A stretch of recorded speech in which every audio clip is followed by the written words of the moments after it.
प्रयत्नाचं म्हटलं नसेल शिकायचं साहित्य, मात्र तो पोलिसांना सापडत नाहीयेत. काय एकंदरीत मिलीबगतचा आरोप होतोय पोलिसांवर.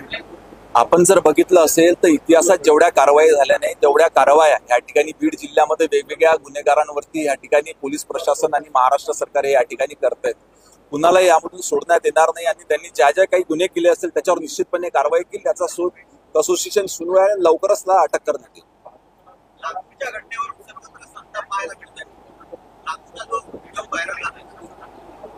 नाही, त्यावर देखील कारवाई करण्यात येईल. निश्चितपणे कारवाई करण्यात येईल. सर्व याची सखोल चौकशी चालू आहे आणि जे जे दोषी आढळतील त्यांच्यावर कारवाई करण्यात येईल. कुठेतरी कायदा आणि सुव्यवस्थेचा प्रश्न तो आपल्याला पाहायला भेटलाय. अनेक घटना या दिसत आहेत. मागील काही दिवसात जे व्हिडिओ आहेत ते व्हायरल झालेले आता पुन्हा येताना दिसत आहेत. या संदर्भात देखील काही चौकशी आणि काही याच्यातले अनेक व्हिडिओ हे जुन्या काळातले आहे. आपण जर बघितलं सरकार या ठिकाणी सक्रियपणे काम करत आहे. पोलीस प्रशासन देखील काम करत आहे.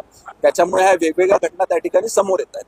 पण एक आरोपी जो फरार आहे ज्याच्यावर सातत्याने आरोप होत आहेत तो एका वृत्तवाहिनीला मुलाखत देतो परंतु तो पोलिसांना सापडत नाही. हे अपयश नाहीये. नाही, निश्चितपणे पोलीस देखील आपला प्रयत्न त्या ठिकाणी करीत आहेत. लवकरच त्याला अटक त्या ठिकाणी करण्यात येईल. सर, रामदास कदमांचं एक वक्तव्य समोर येतं की लाडकी बहीण योजना 10 नव्या योजना चालू करण्यात. कशा प्रकारे वक्तव्य बघता सरकारची भूमिका काय आहे? नाही, लाडकी बहीण योजना ही सरकारची आणि आमच्या संपूर्ण महाराष्ट्रातल्या भगिनींना आवडणारी योजना आहे. ती कधीही बंद होणार नाही.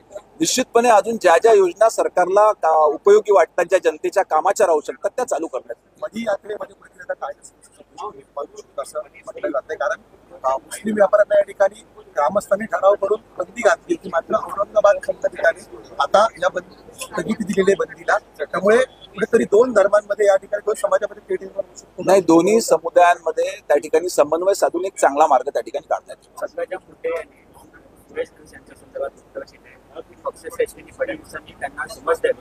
ज्या पद्धतीने वाल्मीकरण प्रकरणाच्या पद्धतीने त्यांनी आरोप केलेले आहे ते अत्यंत चुकीचे आहे. पक्षश्रेष्ठींनी समज द्यावी अशा पद्धतीने पक्षात एकमेकांच्या विरोधात हे वक्तव्य अजून माझ्यापर्यंत आलं नाही. मी याची माहिती घेऊन तुम्हाला त्याच्यावर नंतर प्रतिक्रिया. छोट्या भोसले आरोपी आहे बीड मधला आणि सुरेश दास यांचा अत्यंत जवळचा मानला जातो. सीबी लाईन हिंदी में जानना चाहते हैं कि रामदास कदम ने कहा कि लाडली बहन योजना बंद कर देंगे तो 10 नई योजना यहाँ पर शुरू की जा सकती है. क्यों लाडली बहना का प्लान अब खत्म हो चुका है क्या? नहीं, लाडली बहना हमारी हमेशा लाडली ही रहने वाली है.